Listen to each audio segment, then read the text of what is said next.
একটা পুরুষ সংসার থেকে কি চায়? টাকা পয়সা চায়, ধন দৌলত চায়?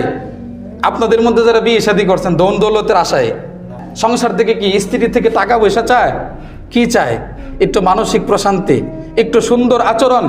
নবীজি সাল্লাল্লাহু আলাইহি ওয়াসাল্লাম বলেন, যার ঘরের বউ ভালো, জান্নাতের মধ্যে কি প্রশান্তি হবে সে দুনিয়াতে থাকতেই কিছুটা অনুভব করতে পারবে। সুবহানাল্লাহ। মানে এটাই ছোট মোটো একটা জান্নাত।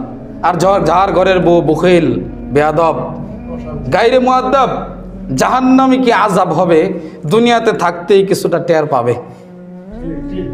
অর্থাৎ যার বউ ভালো তার জন্য দুনিয়াতে একটা ছোট মোটো জান্নাতের প্রশান্তি, আর যার বউ বেয়াদব, স্বামীর অবাধ্য, তার জন্য দুনিয়াতে একটা জাহান্নাম, দুনিয়াতে কি অশান্তি। সারাদিন সকাল থেকে সন্ধ্যা মাথার ঘাম পায়ে ফেলে যখন সন্ধ্যায় ঘরে আসে, কোনো বাজে কথা শুনে বাজে আচরণ উপভোগ করতে হয়, এর চেয়ে কষ্ট আর কি আছে? এই জন্য বিদ্বেষ পোষণ যারা করে, বিদ্বেষ পোষণকারীকে আল্লাহ তাআলা ক্ষমা করবেন না।